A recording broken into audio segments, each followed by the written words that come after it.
Guys, വെറും 21ാമത്തെ വയസ്സിൽ മലയാളത്തിലെ ഒരു ബിഗ് ബജറ്റ് സിനിമയിൽ നായകനോളം പ്രാധാന്യമുള്ള ഒരു കഥാപാത്രത്തെ അവതരിപ്പിക്കുന്നു. സിനിമ സൂപ്പർ ഹിറ്റ് ആവുന്നു. ആ യുവാവിനെ മലയാളികൾ നെഞ്ചേറ്റുന്നു. അതേ വർഷത്തെ സംസ്ഥാന അവാർഡിൽ അയാൾക്ക് പ്രത്യേക ജൂറി പരാമർശം ലഭിക്കുന്നു. അങ്ങനെ ഈ ഓണക്കാലത്ത് ഒരുപാട് വിശേഷങ്ങളുള്ള ഒരാളുടെ നാട്ടിലാണ് ഞങ്ങൾ എത്തിയിട്ടുള്ളത്. അയാളുടെ വീട്ടിലാണ് ദീപ് ഇരിക്കുന്നത്. ആരാണ് അയാൾ?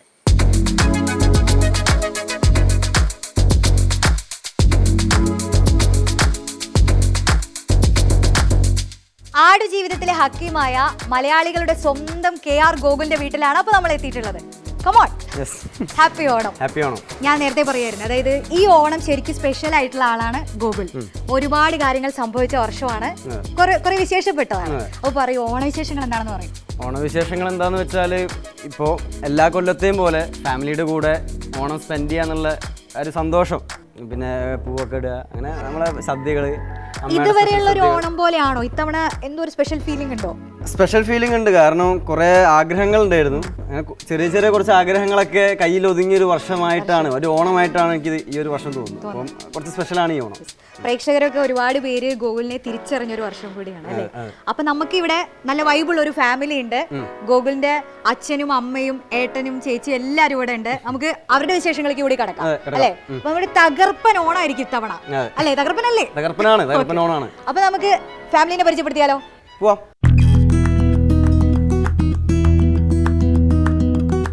ഹായ്, ഓണാശംസകൾ. Happy Onam. Happy Onam. Happy Onam. അച്ഛാ, ഹാപ്പി ഓണം. ഹാപ്പി ഓണം. അപ്പൊ ഇതാണ് ഈ ഓണം. എല്ലാരും ഭയങ്കര സന്തോഷത്തിലാണ് നിൽക്കണം, എനിക്കറിയാം. ഏറെ വിശേഷപ്പെട്ട കാര്യം സംഭവിച്ച വർഷമാണല്ലേ? എല്ലാരും അതിന്റെ ഒരു ഇതിലല്ലേ, സന്തോഷത്തിലായിരിക്കും അല്ലേ? അപ്പൊ ഗോകുൽ തന്നെ പരിചയപ്പെടുത്തി തരണം നമുക്ക് ഒന്ന്. ആരൊക്കെയാ? അച്ഛൻ രാമകൃഷ്ണ ഹരി, ജോത്സ്യനാണ്. ഇത് ചേച്ചി അഞ്ജന, കണ്ടന്റ് റൈറ്ററാണ്. ചേട്ടൻ ഗ്രാഫിക് ഡിസൈനറാണ് രാഹുൽ. അമ്മ ശ്രീജ, ടീച്ചറാണ്. ഓക്കെ, അപ്പൊ എല്ലാവർക്കും ഓണാശംസകൾ. നമ്മൾ ഇത്തവണത്തെ ഓണം നമ്മൾ അടിച്ചു പൊളിക്കാൻ പോവാണ് ഗോകുലിന്റെ വീട്ടില് അല്ലേ? അപ്പൊ നമുക്ക് തുടങ്ങാം. അമ്മേ, ഗോകുൽ ആ സിനിമയ്ക്ക് വേണ്ടിയിട്ട് ഭക്ഷണം പോലും കഴിക്കാതെ അല്ലേ, ശരീരത്തിലെ എല്ല് പോലും പുറത്ത് കാണുന്ന തരത്തിലായിട്ടുള്ള ഒരു രൂപമാണ് നമ്മൾ ആ സിനിമയിൽ കണ്ടത്. അത്രയും രസകരമായിട്ട് ആ കഥാപാത്രത്തെ ചെയ്തു. അതാണ് പ്രേക്ഷകർ ഏറ്റെടുത്ത് കയ്യടികളോടെയാണ് സത്യത്തിൽ തിയേറ്ററിൽ നിന്ന് ഗോകുലിനെ പ്രേക്ഷകർ സ്വീകരിച്ചിട്ടുള്ളത്. സത്യം പറഞ്ഞാൽ ആ ഒരു രൂപമാറ്റമൊക്കെ നേരിട്ട് കണ്ടവരാണല്ലോ നിങ്ങൾ, ഫാമിലി നേരിട്ട് കാണുകയാണല്ലോ. മറ്റേത് പടം റിലീസായതിനു ശേഷം ഗോകുൽ ആ പടത്തിലൂടെയും ഗോകുൽ പുറത്തുവിടുന്ന ചില ഫോട്ടോകളിലൂടെയാണ് പ്രേക്ഷകർ അതിൻ്റെ ഒരു ആഴം മനസ്സിലാക്കിയത്. പക്ഷെ നിങ്ങൾ ഡെയിലി കണ്ടുകൊണ്ടിരിക്കുകയായിരുന്നു അല്ലേ? ഭക്ഷണം പോലും കഴിക്കാതെ മകൻ. എങ്ങനെയാണ് അതിനെക്കുറിച്ച് പറയുന്നത്? അത് ബ്ലസി സാർ ഈ സിനിമയിലേക്ക് വിളിച്ച സമയത്ത് നമുക്ക് ഇങ്ങനെ ഒരു സംഭവമാണെന്നോ ഒന്നും ഇതിനെപ്പറ്റി ഐഡിയ ഇല്ല. പിന്നെയാണ് ഇവൻ ഡയറ്റ് അങ്ങനെ കഴിക്കാൻ പറ്റൂല, അങ്ങനെ ഭക്ഷണമൊന്നും കഴിക്കാൻ പറ്റില്ല. അപ്പോൾ ഇവന് കുറച്ച് ഇഷ്ടമുള്ള സാധനങ്ങളുണ്ടല്ലോ നമുക്ക്, അതൊന്നും നമ്മൾ ഉണ്ടാക്കിയിട്ടേ ഇല്ല ഇവിടെ വീട്ടിൽ. അത് കോവയ്ക്ക മെഴുക്ക് വരട്ടി ഭയങ്കര ഇഷ്ടമാണ്, അത് നമ്മൾ ഉണ്ടാക്കാറേ ഇല്ല. ഞാൻ ഇവിടെ ഒരു ആവശ്യമായിട്ട് കൊണ്ടുവരുമ്പോൾ, അച്ഛൻ കൊണ്ടുവരുമ്പോൾ പച്ചക്കറി കൊണ്ടുവരുമ്പോൾ ഇതെന്തിനാണ് കൊണ്ടുവന്നത് വെച്ച് ചീത്ത പറയും. അപ്പോൾ ഇവന് പറ്റൂലല്ലോ. പിന്നെ അതുപോലെ അവർ പറയുന്ന അതേ ഡയറ്റ്, അതായത് ഇപ്പം ബദാം മറ്റേ അങ്ങനെയൊക്കെ ക്ഷീണം ഇല്ലാത്ത രീതിയിൽ ഇതാക്കി, പിന്നെ വെള്ളം മാത്രം കുടിച്ചിട്ട് എന്നൊക്കെ പറയുന്ന ആ അവസ്ഥയിലേക്ക് എത്തിയപ്പോൾ നമുക്കും ടെൻഷനായി. ഞാൻ ബ്ലസി സാറിനെ കുറിച്ച് ബ്ലസി സാറിനെ പറഞ്ഞിട്ടുണ്ട്, അമ്മ പറഞ്ഞിട്ടുണ്ട് എന്നൊക്കെ. അപ്പോൾ അതൊക്കെ ശരിയാണ്, അത് നമ്മൾ പറഞ്ഞിട്ടുണ്ട്. അയ്യോ ഇത് ആവുമോ എൻ്റെ കുട്ടി ജീവിക്കാന്നൊക്കെ ചോദിച്ചിട്ടുണ്ട്. ആ സംഭവം ഭയങ്കര വിഷമമായിരുന്നു. എന്താ വെച്ചാൽ ഒന്നാമത് പഠിത്തം പോയി. നമുക്ക് എന്ന് പറഞ്ഞാൽ, പ്രത്യേകിച്ച് ഞാൻ ടീച്ചറാണ്, അപ്പം നമുക്ക് സ്കൂൾ കുട്ടികൾ ആ ഒരു അങ്ങനെയല്ലേ ചിന്തിക്കുക. അപ്പോൾ വിദ്യാഭ്യാസം മുടങ്ങി എന്നുള്ളത് തന്നെ ഭയങ്കര വിഷമം. പിന്നെ ഈ പറഞ്ഞ പോലെ പിന്നെ ഒരു ഇത് കഴിഞ്ഞ് കണ്ടപ്പോൾ പിന്നെ അതൊരു ഒന്നും അറിയിക്കാൻ പറ്റുന്നില്ല. എന്തായിരുന്നു അനുഭവം? പ്രത്യേകിച്ച് പറയാൻ വാക്കുകളില്ലായിരുന്നു. കാരണം വെച്ച് കഴിഞ്ഞാൽ എൻ്റെ മകൻ ഒരു ആ ലെവലിലേക്ക് എത്തിപ്പെട്ടതിൻ്റെ ആ ഒരു സന്തോഷം പറയും ഇപ്പോഴും. അതെ, അച്ഛനെങ്ങനെയായിരുന്നു ഇത് കാണുമ്പം? ഓരോ ദിവസവും മകൻ ഇങ്ങനെ മെലിഞ്ഞു വരികയാണല്ലോ. അപ്പോൾ മുടി വളർത്തേണ്ടി വരുന്നു. ഗോകുൽ തന്നെ നേരത്തെ പറഞ്ഞിട്ടുണ്ട്, നാട്ടുകാരൊക്കെ കാണുമ്പോൾ അവർക്കും മാത്രമല്ല എല്ലാവരും കളിയാക്കാറുണ്ട്, ഞങ്ങളൊക്കെ കളിയാക്കാറുണ്ട്. ഇപ്പോൾ സിനിമയ്ക്ക് ഉണ്ട് ഇത്രയും ഡെഡിക്കേഷൻ്റെ ആവശ്യമില്ല. പക്ഷേ സിനിമ കണ്ടു കഴിഞ്ഞപ്പോൾ അതിൻ്റെ ഡെഡിക്കേഷൻ്റെ അവസ്ഥ അത്രത്തോളം ഹൈ ആയിരുന്നു എന്നുള്ളത് മനസ്സിലായി. അത്രയും ആ ഒരു കഠിനാധ്വാനത്തിന്റെ ഒരു ഫീല് അത് കിട്ടി പ്രേക്ഷകർക്കും. തീർച്ചയായിട്ടും. അപ്പോൾ ആ പടം റിലീസായ സമയത്ത് അച്ഛനൊരു ആക്സിഡന്റ് പറ്റിയിരിക്കുകയായിരുന്നു അല്ലെ, വീൽ ചെയറിലാണ് മകന്റെ ആദ്യത്തെ പടം കാണാൻ തിയേറ്ററിലേക്ക് പോകുന്നത്. തീർച്ചയായിട്ടും അത് വല്ലാതൊരു, കാരണം എല്ലാ സൗഭാഗ്യം കൂടെ ഒരുമിച്ച് തരില്ല എന്ന് പറയുമല്ലോ. അപ്പോൾ മകൻ്റെ ആ സിനിമ ഈ പറഞ്ഞ ഓഡിയോ ലോഞ്ചിന് പോകാൻ വേണ്ടി ഞങ്ങൾ തയ്യാറെടുത്തിരിക്കുന്ന സമയത്താണ് എനിക്ക് ആക്സിഡൻറ്റ് പറ്റുന്നത്. ആക്സിഡൻറ്റ് പറ്റി ഞാൻ ഓപ്പറേഷൻ ചെയ്ത് കിടക്കുന്ന ICUയിൽ വന്നിട്ട് എൻ്റെ അടുത്ത് വന്ന് പറഞ്ഞു ഞാൻ പോയിട്ട് വരട്ടെ എന്ന്. അച്ഛടാ ഗോകുൽ, അച്ഛൻ ഇമോഷണലായി. അപ്പോൾ ഗോകുലിന് എന്താ തോന്നുന്നത് സത്യത്തിൽ ഈ ആ ഒരു അനുഭവം ഉണ്ടല്ലോ? ഇപ്പം അമ്മ പറഞ്ഞ പോലെ തന്നെ അമ്മ മകന് ഇഷ്ടപ്പെട്ടൊരു കോവയ്ക്ക അല്ലേ, കോവയ്ക്കുപ്പേര് പോലും വീട്ടിൽ ഉണ്ടാക്കാതെ ചെയ്ത് അത്രയും സപ്പോർട്ടീവ് ആയിരുന്നു അല്ലേ ഗോകുൽ ആ ദിവസങ്ങൾ? ആ ദിവസങ്ങളിൽ ഇവരെന്നെ ശകാരിക്കെങ്കിലും ആ സമയങ്ങളിൽ ഇവർക്കറിയാം ഞാൻ ഈ ഒരു എൻ്റെ മൈൻഡിലുള്ള പാഷൻ എന്താണെന്നും എൻ്റെ കാര്യങ്ങൾ എന്താണെന്നൊക്കെ ഇവർക്ക് കൃത്യമായിട്ട് അറിയാം, എനിക്കെന്താ വേണ്ടതെന്നൊക്കെ ഉള്ളത്. അപ്പോൾ അതിന് വേണ്ടിയിട്ട് മാക്സിമം എല്ലാ രീതിയിലുള്ള സപ്പോർട്ടും ഇവരെനിക്ക് ചെയ്തിട്ടുണ്ട്. ഇപ്പോൾ ഞാൻ ഈ ആടുജീവിതത്തിൻ്റെ ഷൂട്ട് കഴിഞ്ഞിട്ട് വെറുതെ ഇരുന്നിട്ടുണ്ട് കുറേ കാലം, അതായത് കുറേ ഇതുപോലെ ചെറിയ ചെറിയ കോഴ്സുകളായിട്ട് പഠിക്കാനൊക്കെ ആയിട്ട്. അപ്പോൾ ആ സമയത്തൊക്കെയുള്ള കുറേ ഫൈനാൻഷ്യലി ഉള്ള കുറേ ബുദ്ധിമുട്ടുകൾ എനിക്കുണ്ടായിരുന്നു. പക്ഷെ അതൊന്നും ഇവരെന്നെ അറിയിച്ചിട്ടില്ലല്ലോ. ഇവർ എപ്പോഴും എന്നെ സപ്പോർട്ട് ചെയ്തിട്ടുണ്ട്, മെൻ്റലിയും ഫൈനാൻഷ്യലിയും. അതാണല്ലോ ഫാമിലി. ശരിയാണ്. ഇപ്പം മാത്രമല്ല നമ്മൾ പറയില്ല ഒരു അതിജീവന കഥയാണല്ലോ പറയുന്നത് ആടുജീവിതം എന്ന് പറയാം. ഈ സിനിമയുടെ ഷൂട്ടിംഗ് തന്നെ അങ്ങനെയായിരുന്നു. ആ ഒരു കോവിഡ് കാലത്ത് അവർ വേറൊരു രാജ്യത്ത് പെട്ടുകിടക്കുന്ന ഒരു അവസ്ഥ ഉണ്ടല്ലോ. അപ്പോൾ ഒരു അമ്മയ്ക്കും അച്ഛനും ഉണ്ടാകുന്ന ഒരു ഫീൽ എന്തായിരുന്നു? അത് നമുക്ക് തോന്നിയിട്ടുണ്ട്. നമ്മൾ വിളിച്ചപ്പോൾ ന്യൂസിലൊക്കെ കേൾക്കുകയാണ് അവിടെ ഭക്ഷണമില്ല മറ്റേ ഇല്ല അങ്ങനെയൊക്കെ കേൾക്കുമ്പോൾ നമ്മൾ സങ്കടപ്പെടുമല്ലോ. അപ്പോൾ ചോദിക്കുമോ അപ്പോൾ കുഴപ്പമില്ല എന്നൊക്കെ പറയുമ്പോൾ നമുക്ക് സമാധാനം. പിന്നെ അത് കഴിഞ്ഞ് ഒരു ഷെഡ്യൂൾ കഴിഞ്ഞ് ഇവിടെ എത്തി. അപ്പം മുകളിലേക്ക് അന്നാണേ കൊറോണ ശക്തമായി നിൽക്കുന്ന സമയം. അപ്പോൾ പുറത്തേക്ക് കൂടെ പോവുക, ഞാനിങ്ങനെ മുകളിൽ റൂമിൽ ഇങ്ങനെ കൊണ്ടു കൊടുക്കുക ഫുഡ്, അങ്ങനെയൊക്കെ ആയിരുന്നു. എന്താ വെച്ചാൽ അന്ന് അത്രയും ഞാനും അവനും മാത്രമോ, രാമേഷേട്ടനും ഇവനും എൻ്റെ വീട്ടിൽ പോയിട്ട് നിന്നു. അവൻ ഞങ്ങൾ രണ്ടാളും മാത്രമേ ഇരുന്നു ഇവിടെ. ഇതിൻ്റെ മുകളിൽ കൊണ്ടുകൊടുക്കാൻ പിന്നെ ഓരോ കഥ പറയും, അത് അങ്ങനെയൊക്കെ ആയിരുന്നു ഞങ്ങളൊക്കെ. എന്താ ഫുഡൊക്കെ ആയിട്ട് ആദ്യത്തെ സമയം കുറച്ച് ഫുഡ് കഴിക്കുമായിരുന്നു അല്ലേ, പിന്നെ പിന്നെ ഈ ജ്യൂസ് അങ്ങനെ അങ്ങനെ പിന്നെ ഒന്നുമില്ല അതേ അങ്ങനെ റോബസ്റ്റ പഴവും പാലും മാത്രമായിട്ട് കുറേ ദിവസങ്ങൾ. പിന്നെ ചപ്പാത്തി മാത്രം, പിന്നെ എന്താ കുബൂസ് അതൊക്കെ മേടിച്ചോണ്ടിരും. നമുക്ക് ഉണ്ടാക്കാൻ അറിയില്ലല്ലോ. കാരണം അവിടുത്തെ സിസ്റ്റം പഠിക്കാൻ വേണ്ടിയിട്ട് പലതരത്തിലുള്ള പ്രയാസങ്ങൾ അവിടുത്തെ ഈ ഹക്കീം എന്ന കഥാപാത്രം അനുഭവിച്ച പ്രയാസങ്ങൾ എന്തൊക്കെയാണെന്ന് ഇവൻ്റെ ഇമാജിനേഷനിൽ ചെയ്തിട്ട് അതിന് വേണ്ടിയിട്ടുള്ള തയ്യാറെടുപ്പ്. രാത്രിയൊക്കെ ഇവിടെ റൂമിൽ അടച്ചിരുന്നിട്ട് ഒച്ചയും വിളിയൊക്കെ കേൾക്കാം. കാരണം 3 കൊല്ലം കഴിഞ്ഞിട്ട് ഒരു സംസാരിക്കുന്ന ഒരു സീനൊക്കെ ഉണ്ടല്ലോ, ആ സീനിന് വേണ്ടിയിട്ട് നട്ടപ്പാതിരക്ക് ഇവിടെ ഒച്ചയും വിളിയും കേട്ട് കഴിഞ്ഞാൽ ചുറ്റുവട്ടത്തുള്ള ആൾക്കാരെന്താ വിചാരിക്കുക? ഈ നജീബും ഹക്കീമും കൂടി കണ്ടുമുട്ടുന്ന കടച്ച സൗണ്ട് 3 കൊല്ലം ആരുടെ സംസാരിക്കാതെ ഒരു സംസാരിച്ച് തുടങ്ങുമ്പോൾ ഉണ്ടാകുന്ന ഒരു ആ ഫീലിംഗ് ഉണ്ടാക്കിയെടുക്കാൻ വേണ്ടിയിട്ട് രാത്രി ഒറ്റയ്ക്ക് ഇരുന്ന് ഒന്നെ നിലവിളിക്കാവുന്ന ഒച്ചയും വിളിയൊക്കെ ഇവിടെ പലപ്പോഴും ഞങ്ങൾ ചീത്ത പറഞ്ഞിട്ടുണ്ട്. ഈ അഭിനയിച്ച് നോക്കുകയാണെന്നുള്ളത് നിങ്ങൾക്ക് മനസ്സിലാവുമായിരുന്നു? ഞങ്ങൾക്കറിയാം, പക്ഷെ പറഞ്ഞിട്ട് കാര്യമില്ല. പക്ഷെ നാട്ടിൽ ചുറ്റുവട്ടത്തുള്ള ആൾക്കാർ ഈ 12 മണിക്ക് 1 മണിക്കൊക്കെ ഈ ഒച്ച കേൾക്കുമ്പോൾ എന്താ വിചാരിക്കുക? അപ്പോൾ അത്രത്തോളം ഡെഡിക്കേഷൻ ആ സിനിമയ്ക്ക് വേണ്ടിയിട്ട് ചെയ്തതിന് അതിന് അർഹതപ്പെട്ട ഒരു അംഗീകാരം ജനങ്ങളും കൊടുത്തു. അത് കഴിഞ്ഞ് സർക്കാരിൻ്റെ ഭാഗത്തുനിന്നും അതിന് വേണ്ട ഒരു ചെറിയൊരു അംഗീകാരം സർക്കാരിൻ്റെ ഭാഗത്തുനിന്നും കിട്ടി. അത് ഞങ്ങൾക്ക് വളരെയധികം സന്തോഷമാണ്. സിനിമയ്ക്ക് തന്നെ ഈ ഒരു സംസ്ഥാന അവാർഡ് കിട്ടുക എന്ന് പറയുന്നത് വലിയ കാര്യമാണ്. തീർച്ചയായിട്ടും. അപ്പൊ ഈ ചെറിയ കുട്ടിയാകുമ്പോൾ മുതൽ തന്നെ ഈ അഭിനയത്തോട് തീർച്ചയായിട്ടും.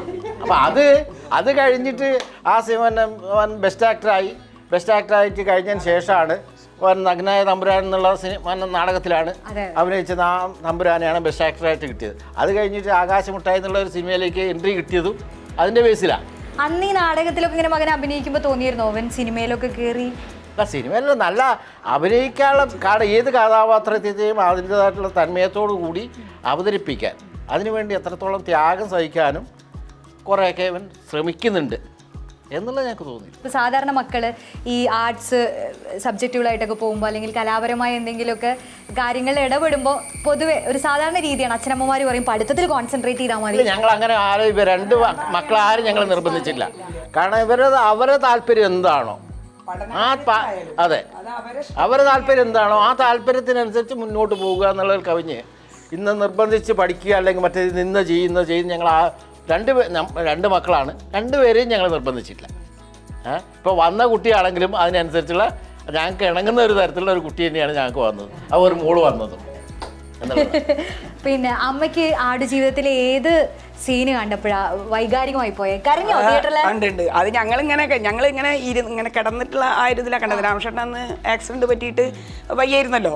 വളരെ ടെൻഷൻ പിടിച്ച ഇവിടെ അടുത്തുള്ള ഒരു ജിത്തു, യൂനുസ്, ആ കുട്ടികളൊന്നും എടുത്ത് പറയാതിരിക്കാനേ പറ്റില്ല. എന്ന് വെച്ചാൽ അവരുള്ളതുകൊണ്ടാണ് ഞങ്ങൾ സിനിമ കണ്ടത്, ഇല്ലെങ്കിൽ ഞങ്ങൾ അന്ന് കാണൂല. അപ്പം എപ്പോഴാണ് കാണുകയെന്നൊന്നും അറിയില്ല. പിന്നെ അന്ന് ഞങ്ങൾ രണ്ടാളും ഇങ്ങനെ കൈ പിടിച്ചിരുന്നിട്ടാണ് കണ്ട മണ്ണ് തിന്ന സീനും പിന്നെ ആ മരിക്കുന്നതും. നമ്മളെ കുട്ടിയിട്ട് തന്നെയല്ലേ അതിൽ കാണുന്നത്. നമുക്ക് ഹക്കീമൊന്നുമല്ലല്ലോ, നമ്മളെ അപ്പൂട്ടനാണ്. അപ്പോൾ പിന്നെ ബ്ലസ്സി സാറിനോടൊന്നും തീർത്താത്ത, അയാൾ ശരിക്കും ഒരു മോനെ പോലെ തന്നെ അവനെ ഇതായതും ഒക്കെ. അയാളോടൊന്നും എത്ര തീർത്താലും നമുക്ക് പറ്റില്ല കേട്ടോ. അത് സന്തോഷം തന്നെയാണ്. ശരിക്കും സങ്കടം വന്നിട്ടുണ്ടായിരുന്നു.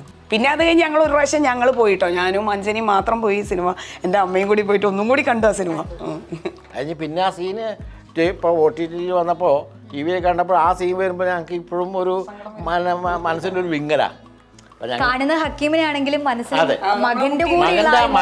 എന്നുള്ള ആ ഇതിൻ്റെ മുകളിലുള്ള ഒരു വിങ്ങല് ഞങ്ങൾക്ക് നല്ലോണം അനുഭവപ്പെടാറുണ്ട് ഇപ്പോഴും. ഗോകുൽ മാത്രമല്ല, ഇവിടെ വേറൊരു ഹീറോ കൂടി ഉണ്ട്. ഈ ഗോകുലിനെ പോലെ തന്നെ നാടകങ്ങളിലൊക്കെ അഭിനയിച്ച് തഴക്കമുള്ള മറ്റൊരു പ്രധാനപ്പെട്ട ആള് കൂടി ഉണ്ട്, ഗോകുലിന്റെ സഹോദരൻ രാഹുൽ.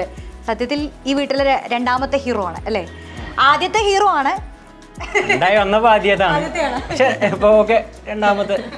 അച്ഛനമ്മ പറഞ്ഞ പോലെ രണ്ടുപേർക്കും അല്ലെ സ്കൂൾ കാലത്ത് നാടകങ്ങളൊക്കെ സജീവമായിട്ടുണ്ടായിരുന്നു അല്ലേ? എങ്ങനെയായിരുന്നു അഭിനയത്തോടുള്ള ഒരു എന്താ പറയാ? ഇപ്പൊ അമ്മ പണ്ട് കഥാപ്രസംഗമൊക്കെ ഇപ്പം അമ്മ ചെയ്യുന്നു. അപ്പം അമ്മയ്ക്ക് എന്താ വെച്ചാൽ അമ്മയ്ക്ക് ഇതൊക്കെ പ്രോത്സാഹിപ്പിക്കാൻ അമ്മയ്ക്ക് പണ്ടേ ഇഷ്ടമാണ്. അപ്പം ഞാൻ ഇതേപോലെ എനിക്ക് ഡാൻസ്, അതേപോലെ മിമിക്രി, മോണാക്ട് ഒക്കെ ചെയ്യാനുള്ള സമയം പറയുന്ന സമയത്ത് അമ്മ അതിന് ഭയങ്കര സപ്പോർട്ടാണ്. അമ്മയും അച്ഛനും കൂടെ വരും, ഈ കലോത്സവം വേദിയിലൊക്കെ കൂടെ വരും. സ്റ്റേറ്റ് കലോത്സവത്തിലൊക്കെ കുറെ സമ്മാനങ്ങൾ കിട്ടിയിട്ടുണ്ട്. അങ്ങനെ അത് ഇവര് കൂടെ ഉണ്ടാവും. ഇപ്പം നമുക്ക് ഒറ്റയ്ക്ക് ചെയ്യാൻ പറ്റൂല്ലോ, എന്താ പറയാ. പക്ഷെ ഇവരെ പൂർണ്ണമായിട്ടുള്ള സപ്പോർട്ട് അതിൻ്റെ അകത്ത് ഉണ്ടായതുകൊണ്ട് പറഞ്ഞ പോലെ. അതെ അതെ. ഇപ്പൊ മാത്രമല്ല, ഈ ഇങ്ങനെ അനിയൻ അഭിനയിച്ച് കാണുമ്പോൾ ഉള്ള ഒരു എക്സ്പീരിയൻസ് എങ്ങനെയായിരുന്നു? ആ സ്ക്രീനിൽ കണ്ട ആ ഒരു ദിവസം ഓർക്കാൻ പറ്റും? അതിപ്പോൾ എന്താ പറയാ, അത് എനിക്ക് അതിനകത്ത് ഒരു ഇമോഷണൽ അല്ല. ഇപ്പം ഈ പറഞ്ഞ പോലെ അപ്പം അമ്മയടുത്തും അമ്മയും അച്ഛനൊക്കെ എന്ന് വെച്ചാൽ ഇത് കണ്ടിട്ട് കരയുകയാണ് ചെയ്തതെന്നാണ് പറഞ്ഞത്. പക്ഷെ എനിക്ക് അതിനേക്കാളും ഉപരി ഞങ്ങളുടെ ഇടയിൽ ഒരു സംസാരം ഉണ്ടായിട്ടുണ്ടായിരുന്നു. എപ്പോഴും ഈ സംസാരം ഉണ്ടാവും. ഇവനിപ്പോൾ ഒരു സബ്ജക്റ്റ് എന്താണെങ്കിലും ഇവൻ എന്തിനെ പറ്റിയിട്ടാണെങ്കിലും ഞങ്ങളുടെ ഇടയിൽ എന്തിനു സംസാരിക്കും, ഞങ്ങൾ ചർച്ച ചെയ്യും. കഥാപാത്രം എന്നുള്ളതല്ല, എന്തിനെ പറ്റി ഞങ്ങൾ ചർച്ച ചെയ്യും, ഞങ്ങൾ സംസാരിക്കും. ഒരുപാട് സംസാരിക്കുന്ന ആൾക്കാർ ഞങ്ങൾ ഉണ്ടാവും. അപ്പോൾ ഈ സിനിമേനെ പറ്റിയിട്ട് ഞങ്ങൾ ഒരുപാട് സംസാരിച്ചിട്ടുണ്ട്. അവൻ്റെ മനസ്സിലുള്ള കുറേ കാര്യങ്ങൾ എൻ്റെ അടുത്ത് സംസാരിച്ചിട്ടുണ്ട്. അപ്പോൾ എനിക്ക് തോന്നുന്ന കുറേ കാര്യങ്ങൾ ഞാൻ അങ്ങോട്ട് പറഞ്ഞിട്ടുണ്ട്. അപ്പോൾ എനിക്കത് കാണുമ്പോൾ എന്താ വെച്ചാൽ ഞാനതിങ്ങനെ എന്താ പറയുക, അതിങ്ങനെയാണല്ലേ ഞങ്ങൾ സംസാരിച്ച സാധനങ്ങൾ ഞാൻ അങ്ങനെ അനുഭവിക്കുക. അല്ലാതെ എനിക്ക് ഇമോഷണൽ അല്ല. ഇമോഷണലേക്കാൾ ഉപരി ഇതിങ്ങനെ അതെ അടിപൊളിയായിട്ടുണ്ട്, അവൻ ചെയ്ത് നന്നായിട്ടുണ്ട്, അങ്ങനെ കുറേ സാധനങ്ങളില്ലേ. അങ്ങനത്തെ കുറേ സാധനം ആണ് ഫീൽ ചെയ്തത്. അപ്പോൾ എനിക്ക് അപ്പൂട്ടനെ കാണുന്നതിനേക്കാൾ ഉപരി ഞാൻ ഹക്കീമിനെ തന്നെയാണ് കണ്ടത്. എനിക്ക് ഹക്കീമിനെയാണ് ഞാൻ കാണാൻ ശ്രമിച്ചതും ഹക്കീമിനെയാണ്, അപ്പൂട്ടനല്ല. അത് കിട്ടിയത്. അതെ. നിങ്ങളിപ്പോൾ ഈ പറഞ്ഞു പരസ്യസിനിമകളെ കുറിച്ചും കഥാപാത്രങ്ങളെ കുറിച്ചും ഒക്കെ സംസാരിക്കുന്നുണ്ട്. നിങ്ങൾ തമ്മിലുള്ള ആ ഒരു റാപ്പ് എങ്ങനെയാ? സഹോദരന്മാരുടെ ആ ഒരു സഹോദരന്മാരെന്നല്ല ഒരു അതങ്ങനെ അതിന് ചില സാധനങ്ങൾ പേരിട്ട് വിളിക്കാനൊന്നും പറ്റില്ലല്ലോ. ചേച്ചി അല്ലേ? ഇപ്പൊ പറഞ്ഞത് എങ്ങനെ ഉണ്ടായിരുന്നു ഗോകുലിനെ സിനിമയിൽ കാണുമ്പോൾ? ഇത്രയും ഒരു ആഴം ഫീൽ ചെയ്തിരുന്നോ? ആ ദിവസങ്ങളിൽ കടന്നുപോയ ആളാണല്ലോ, നേരിട്ട് കണ്ട ഒരാൾ തന്നെയല്ലേ. അപ്പൊ ഇങ്ങനെ ആ ഡെപ്ത് ഫീൽ ചെയ്തോ ഗോകുലിനെ ആ സ്ക്രീനിൽ കണ്ടപ്പോൾ? അവനെന്താ വെച്ച് കഴിഞ്ഞാൽ, ഞാൻ കല്യാണം കഴിഞ്ഞ് ഇങ്ങോട്ട് വരുന്ന സമയത്ത് സിനിമയുടെ സെക്കൻഡ് ഷെഡ്യൂള് നടന്നുകൊണ്ടിരിക്കുന്ന സമയമാണ്. അപ്പം ഫസ്റ്റ് ഷെഡ്യൂള് നമുക്കറിയില്ലല്ലോ. അപ്പം ഞാനിപ്പം ഇനി ഇങ്ങോട്ടാണ് അല്ലെങ്കിൽ ഈ വീട്ടിലേക്കാണ് വരിക എന്നുള്ളതൊന്നും എനിക്കറിയില്ല. അപ്പം എന്താ വെച്ചാൽ ഈ ആടുജീവിതം സിനിമയുടെ ക്രൂ ഇവിടെ കുടുങ്ങി എന്നുള്ള വാർത്ത നമ്മൾ TV ഞാൻ കണ്ടിട്ടുണ്ട്. പക്ഷെ അത് കഴിഞ്ഞ് ഇവർ കല്യാണം ആലോചിച്ച് വീട്ടിൽ വന്ന സമയത്താണെന്നുണ്ടെങ്കിലും ഇതിനെക്കുറിച്ചൊന്നും എനിക്കറിയില്ല. അത് കഴിഞ്ഞ് ഇവരെ കാണുന്ന സമയത്ത് ഇവരിങ്ങനെ മെലിഞ്ഞുണങ്ങി ഇങ്ങനത്തെ ഒരു കോലത്തിലാണ് നിൽക്കുന്നത്. അപ്പോഴും ഈ സിനിമേൻ്റെ ഒരു സാധനം എന്താണെന്നുള്ളത് എനിക്കറിയുണ്ടായിരുന്നില്ല. പിന്നെ അത് കഴിഞ്ഞ് സിനിമ റിലീസായി കഴിഞ്ഞ് തിയേറ്ററിൽ പോയി കാണുമ്പോൾ ആക്ച്വലി എനിക്കിപ്പം ഏട്ടനും ഇവരൊക്കെ ഏട്ടൻ പറഞ്ഞ മാതിരി ഒരു സങ്കടം വന്നിങ്ങനെ ഒരു കരയാനുള്ള ആ ഒരു സാധനം എനിക്കും വന്നില്ല. ഞാനെന്താ വെച്ചാൽ ഞാൻ ഓൾറെഡി ഇവൻ്റെ നിന്ന് എക്സ്പീരിയൻസ് എനിക്ക് കേട്ട് ഒരു മനസ്സിലായി ഇതൊക്കെ എങ്ങനെയാണ്. പക്ഷെ ഞാനത് കാണുമായിരുന്നു. ഏട്ടൻ പറഞ്ഞ പോലെ തന്നെ ഞാനത് എന്താണെന്നുള്ളത് സ്ക്രീനിൽ കാണുക എന്നുള്ളതായിരുന്നു. പക്ഷേ ഇവൻ ഇങ്ങനെയൊക്കെ അഭിനയിക്കുമോ എന്നുള്ള ഒരു ആ ആകാംക്ഷ ഉണ്ടല്ലോ. ഇവൻ എൻ്റെ അടുത്ത് പറഞ്ഞിട്ടുണ്ട്, ഓൾറെഡി എൻ്റെ അടുത്ത് പറഞ്ഞിട്ടുണ്ട് ഇങ്ങനെയൊക്കെയാണ്. പക്ഷെ അതെ ഇത് ഇങ്ങനെയാണോ ഇത് വന്നത് എന്നുള്ള ഒരു എക്സൈറ്റ്മെന്റ് ഉണ്ടല്ലോ, ശരിക്കും ആ സിനിമ കണ്ടപ്പോൾ എനിക്ക് തോന്നിയിട്ടുണ്ടായിരുന്നു. ഇപ്പോൾ ഗോകുലിൻ്റെ കൂടെ പുറത്തൊക്കെ പോകുമ്പോഴേ സിനിമയ്ക്ക് ശേഷം ഒരുപാട് പേര് ഇപ്പോൾ തിരിച്ചറിയാണല്ലോ. അപ്പോൾ എങ്ങനെ ഗോകുലിൻ്റെ കൂടെ പുറത്തൊക്കെ പോകുമ്പോൾ ഹക്കീമിൻ്റെ ചേച്ചി എന്നൊക്കെ പറയുമ്പോൾ ഇങ്ങനെ ഇവനെ എന്താ വെച്ച് കഴിഞ്ഞാൽ ഹക്കീമാണ് എന്നുള്ള ഒരു രീതിയിലാണ് ഇപ്പോൾ എന്താ വെച്ചാൽ എല്ലാവരും. ഇപ്പം നമുക്ക് പക്ഷേ എനിക്കൊരു ഹക്കീം എന്നുള്ള രീതിയിലല്ലല്ലോ നമുക്ക്. ഞാൻ പറഞ്ഞിട്ടുണ്ട് എന്തായാലും ഇവൻ എന്ന് പറയുന്നത് അത് നമ്മുടെ അപ്പൂട്ടനാണ്. ഓക്കെ, ഇതിപ്പോ നായകൻ എന്നുള്ളതിലുപരി നമുക്ക് വീട്ടിൽ അത്രയല്ലേ ഉണ്ടാവുള്ളൂ. ഗോകുലൻ എന്നുള്ള വ്യക്തി ശരിക്കും അറിയപ്പെട്ടത് വെച്ച് കഴിഞ്ഞാല് ഈ പറഞ്ഞ ഈ ലോഞ്ചിങ്ങിന്റെ സമയത്തെ ആ പൃഥ്വിരാജ് ചോദിക്കുന്ന ഒരു ചോദ്യം ഉണ്ടല്ലോ, ഗോകുലയുടെ അത് പെട്ടെന്ന് ആ വീഡിയോ പെട്ടെന്ന് വൈറലായി. കാരണം ഞാൻ ഹോസ്പിറ്റലിൽ കിടക്കുന്ന സമയത്താണ് ഇതൊക്കെ വന്നത്.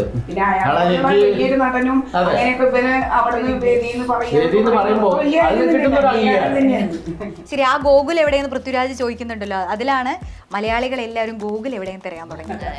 പിന്നെ അങ്ങോട്ട് അല്ലേ ഗോകുലിന്റെ പിന്നെ എല്ലാവരും അറിഞ്ഞു തുടങ്ങി. ഞാൻ കേട്ടിട്ടുണ്ട് ഇത് റിലീസിന്റെ സമയത്ത് ഗോകുലിനെ അത്രയും അധികം പ്രോത്സാഹിപ്പിച്ച് പടത്തിന്റെ റിവ്യൂ ചോദിക്കാൻ നിൽക്കുന്ന യൂട്യൂബേഴ്സിനോടും മാധ്യമങ്ങളോടൊക്കെ പൊളിപ്പടം പോയി കാണണമെന്നൊക്കെ പറഞ്ഞ് തകർത്ത സുഹൃത്തുക്കളാണല്ലേ ഋഷികേശ് അല്ലേ? അപ്പോൾ എന്താ സുഹൃത്തിനെ കുറിച്ച് പറയാനുള്ളത്? ഈ ഓണ സുഹൃത്ത് അങ്ങ് കൊണ്ടുപോയി അല്ലേ? റിവ്യൂവിന് മാത്രമല്ല, ഷൂട്ടിങ്ങിന് പോയ സമയം മുതലേ എൻ്റെ എല്ലാ ഇതിനും ഒപ്പം ഉണ്ടായിരുന്നു. ചെറുപ്പം മുതലേ എല്ലാ പരിപാടികൾക്കും കട്ടക്ക് LKG മുതലുള്ള ഫ്രണ്ടാണ്. ഈ പാർട്ട്ണർ ഇൻ ക്രൈം എന്നൊക്കെ പറയുന്ന സംഭവം ഇതാണ് ക്രൈം. അതാണ് പാർട്ട്ണർ. ഞങ്ങള് പറയല് മനസാക്ഷി സൂക്ഷിപ്പുകാരൻ. അതാണ് ഇവര് തമ്മാമല്. ഋഷികേച്ചി ആദ്യം പടം കാണുന്നത് ഇവിടെ നാട്ടിൽ നിന്നാണ് കണ്ടത്? അല്ല, ഞാൻ എന്റെ കൂടെ കൊച്ചിന്നാണ്. കൊച്ചിന്നാണ് കണ്ടത്. ഞാനും എന്റെ 2-3 ഫ്രണ്ട്സും ഉണ്ട്. എന്നെ പോലത്തെ 2-3 ഫ്രണ്ട്സും ഉണ്ട്. എല്ലാരും കൂടി ഒരുമിച്ച് കൊച്ചിയിൽ. പടം കഴിഞ്ഞ് ഇങ്ങനെ ഗോകുൽ ഇറങ്ങുമ്പോ ഒരു ക്രൗഡ് ഇങ്ങനെ വന്നില്ലേ? ഇവനെ കിട്ടിയില്ലേ, ഞങ്ങള് മാറി ഇങ്ങനെ നോക്കിക്കായിരുന്നു. ഇവനെ എല്ലാരും കൂടെ പൊറിഞ്ഞിട്ട് കൊണ്ടുപോയി. പിന്നെ എന്റെ ഫ്രണ്ടാന്ന് പറഞ്ഞപ്പോ പിന്നെ മീഡിയ ഞങ്ങളടുത്ത് വന്നിട്ട് സുഹൃത്താണ് എന്താണ് പറയാനുള്ളത് ചോദിച്ചു. അപ്പൊ ഫുള്ള് ഈ ഓണം അപ്പൊ തകർക്കുകയാണല്ലേ നിങ്ങൾ? ഗോകുൽ ഇപ്പൊ ഈ ഓണത്തിന് നാട്ടിലുള്ളതിന്റെ ഒരു സന്തോഷം കൂടി ഉണ്ടാവും അല്ലേ? ഇങ്ങനെ പഴയ പോലെ കാണാൻ പറ്റില്ല. പണ്ട് സ്ഥിരം ഇവിടെ തന്നെയായിരുന്നു, വീട്ടിലൊന്നും പോയില്ല. സ്ഥിരം ഇവിടെ തന്നെ. തിരക്കൊക്കെ അമ്മ പറയും, ഓ സ്ഥിരതാമസക്കാരൻ വന്ന് ഇപ്പൊ പരിപാടി തന്നെ. ഇനി തിരക്കാവട്ടെ അല്ലേ? ഇങ്ങോട്ട് നല്ല തിരക്ക് വരാം, അതാ നമുക്ക് ആഗ്രഹിക്കാനുള്ളത്. നടന്നല്ലേ, ഇനി തിരക്കാവട്ടെ. അതെ.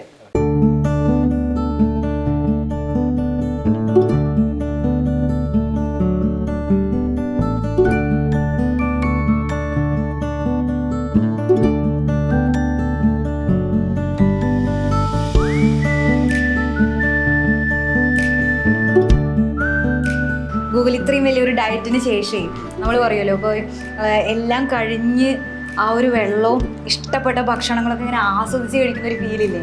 ആ ഫീൽ എപ്പോഴാണ് കിട്ടി? ഷൂട്ട് കഴിഞ്ഞ് പിറ്റേ ദിവസം കഴിക്കാൻ പോയോ? പിറ്റേ ദിവസം തന്നെ കഴിക്കാൻ പോയി. പക്ഷെ കംപ്ലീറ്റ് ഫീൽ കിട്ടിയത് വീട്ടിലെത്തിയിട്ട് അമ്മ ഉണ്ടാക്കി സാമ്പാർ, ഇതുപോലെ കോക്ക, മെഴുക്ക് പുരട്ടി, ആ സംഭവങ്ങളൊക്കെ കഴിച്ചപ്പോഴാണ് കംപ്ലീറ്റ് സാറ്റിസ്ഫാക്ഷൻ കിട്ടിയത്. വല്ലാത്തൊരു ഫീൽ ആയിരിക്കുമല്ലേ അത്? അത് കുറെ കാലമായിട്ട് ഇങ്ങനെ റെസിസ്റ്റ് ചെയ്ത് നിന്നായിരുന്നല്ലോ. ഈ ജോർദാനിൽ അവിടുന്ന് ഷൂട്ടൊക്കെ കഴിഞ്ഞ് നിങ്ങളോട് നന്നായി പോയി കഴിച്ചോളാനൊക്കെ പറഞ്ഞു. അപ്പൊ എന്താ ആദ്യം പോയി കഴിച്ച ഒരു ഐറ്റം പറയാൻ പറ്റും? ബിരിയാണി. അവിടെ ഒരു ഇന്ത്യൻ കുക്ക് ഉണ്ടായിരുന്നു. ഇന്ത്യൻ കുക്ക് ഒരു നല്ലൊരു ബിരിയാണി ഉണ്ടാക്കിയിരുന്നു. ഒരു അടിപൊളി ചിക്കൻ ബിരിയാണി നല്ല കഴിച്ചത്. ഇതുപോലെ കോവിഡിന്റെ സമയത്ത് നമ്മള് വിഷു ആഘോഷിച്ചിട്ടുണ്ടായിരുന്നു സെറ്റിൽ. നാട്ടുകാർ ഇതുപോലെ കൊന്നപ്പൂവൊക്കെ ഉണ്ടാക്കി, കൃഷ്ണന്റെ അതൊക്കെ ഒരാൾ വരച്ചു. മരുഭൂമിയിലൊക്കെ കൊന്നപ്പൂവൊക്കെ ഉണ്ടാക്കി. അത് ആർട്ടിലെ ഗ്ലാസ്സൊക്കെ വെച്ചിട്ട് കൊന്നപ്പൂവൊക്കെ വെച്ചിട്ട് സെറ്റപ്പ് ചെയ്ത് സദ്യ ഒരുക്കി. നമ്മളെ പ്രശാന്തേട്ടൻ, നമ്മുടെ ആർട്ട് ഡയറക്ടർ ഉണ്ട് പ്രശാന്തേട്ടൻ എന്ന് പറഞ്ഞു, ആളാണ് അന്ന് പാൽപ്പായസം ഉണ്ടാക്കി. അപ്പൊ അവിടുത്തെ ജോർഡാനിയൻസിനൊക്കെ ഇത് ഭയങ്കരമായിട്ട് ഇഷ്ടപ്പെട്ടു ഈ ഡിഷ്, പാൽപ്പായസം. അപ്പൊ എന്താ അതിന്റെ പേരെന്ന് ചോദിച്ചപ്പോ ആള് പ്രശാന്ത് മാധവ് എന്ന് പറഞ്ഞു. പാൽപ്പായസം എനിക്ക് എപ്പോഴും അൽ സുൽത്താന ക്യാമ്പിൽ ഇപ്പോഴും പ്രശാന്ത് മാധവ് എന്നാണ് പാൽപ്പായസത്തിന്റെ പേര്. ഈ ഷൂട്ട് കഴിഞ്ഞ് നാട്ടിലേക്ക് വരുമ്പോ അമ്മയോട് വിളിച്ച് പറഞ്ഞു കോഴിക്കോപ്പേരിയും ഇഷ്ടപ്പെട്ടൊക്കെ ഉണ്ടാക്കി വെച്ചോളാൻ പറഞ്ഞു. പഴയ ഒരു ബോഡിയിലേക്ക് തിരിച്ചു വരാൻ എത്ര സമയം എടുത്തു? ഒരു പഴയ ഒരു ഈറ്റിംഗ് ഹാബിറ്റ്സിലേക്ക് തിരിച്ചൊരു 2 മാസം എടുത്തു. ബോഡിയിലേക്ക് പിന്നെ കുറച്ച് കാലം കൂടി എടുത്തു. പിന്നെ വർക്കൗട്ട് ചെയ്യാൻ തുടങ്ങിയിട്ട് ജിമ്മിലൊക്കെ പോകാൻ തുടങ്ങിയതിന് ശേഷമാണ് മാക്സിമം ഒരു 5-6 മാസം കഴിഞ്ഞിട്ടാണ് പിന്നെ ജിമ്മിൽ സ്റ്റാർട്ട് ചെയ്തത്. സ്റ്റാർട്ട് ചെയ്തപ്പോൾ മുതൽ നല്ല ചേഞ്ചസ് വരാൻ തുടങ്ങി. അത് 2-3 മാസം കൊണ്ട് പിന്നെ റീഗെയിൻ ചെയ്തു. ഈ ഓണസദ്യയിൽ ഏറ്റവും ഇഷ്ടപ്പെട്ട വിഭവം? ഓണസദ്യയിൽ സാമ്പാറും ഇതൊക്കെ തന്നെ. സാമ്പാറിന്റെ ആളാണ്. ഗൂഗിൾ എന്താ ഓണത്തിന് ശേഷമുള്ള ഈ പ്ലാൻ എന്താ? പ്രൊജക്റ്റുകൾ, പുതിയ സിനിമയെ കുറിച്ചുള്ള പ്ലാനുകൾ ഒക്കെ എങ്ങനെയാ? ഇപ്പോൾ ഒരു 4-5 പ്രൊജക്റ്റ് ഓണായിട്ട് ഇങ്ങനെ നിൽക്കുന്നുണ്ട്. ഒരു ശാന്തമീ രാത്രിയിൽ എന്ന് പറഞ്ഞൊരു പ്രൊജക്റ്റ് ജയരാജ് സാറിന്റെ ഡയറക്ടോറിയൽ വെഞ്ചറായിട്ട് അത് കഴിഞ്ഞു. ഇപ്പം മ്ലേച്ഛൻ എന്നുള്ളൊരു ഫിലിമിന്റെ വർക്കിലാണ് ഇപ്പോൾ ഉള്ളത്. ഷൂട്ട് നടന്നുകൊണ്ടിരിക്കുകയാണ്. അത് കഴിഞ്ഞിട്ട് ഇനി ഡിസ്കോ, വെയ് രാജ വെയ്, കാക്കുസ്ത എന്നൊക്കെ പറഞ്ഞ 3-4 പ്രൊജക്റ്റുകളുണ്ട്. അപ്പോൾ അതൊക്കെ വരുന്നുണ്ട്, ഓൺ ഗോയിങ് ആണ്. അപ്പൊ ഈ പറഞ്ഞ പോലെ ഇനി അങ്ങോട്ട് തിരക്കുകളുള്ള ഓണവും തിരക്കുകളുള്ള വർഷങ്ങളായി മാറട്ടെ അല്ലെ? അതല്ലേ അമ്മ പറയാനുള്ളത്? എന്താ പറയാനുള്ളത്? തന്നെയാണ്. ഇനി അവന്റെ ഭാവി അതിലൂടെ ഇതാവട്ടെ. അതെ, ഈ അതെ സുരക്ഷിതമാവട്ടെ. അപ്പൊ ഈ ഓണത്തിന് എന്താ നമുക്ക് ഗൂഗിളിന്റെ കുടുംബത്തിന് മൊത്തം പ്രേക്ഷകരോട് എന്താ പറയാനുള്ളത്? ഇവരെ അംഗീകരിക്കുക, ഇവന്റെ അഭിനയത്തിനെ എല്ലാവരും അംഗീകരിക്കുക, എല്ലാവരും പോയി സപ്പോർട്ട് ചെയ്യുക, പോയി കണ്ട് ഇവന്റെ പടം വിജയിപ്പിക്കുക. ആവശ്യം. പിന്നെ എല്ലാവർക്കും ഓണാശംസ. എല്ലാവർക്കും ഓണം ഉണ്ടാവട്ടെ. എല്ലാവരും ഇതുപോലെ എല്ലാവരും ഫാമിലിയുടെ കൂടെ നിന്ന് ടൈം സ്പെൻഡ് ചെയ്തിട്ട് ഏറ്റവും ലവ്ഡ് ആയിട്ടുള്ള ആൾക്കാരുടെ കൂടെ നിന്ന് ഒരുമിച്ച് ഈ ഓണം എന്താ പറയാ ഒരു ഫെസ്റ്റിവലായിട്ട് ഒരു ആഘോഷമാക്കിയിട്ട് മാറ്റണം.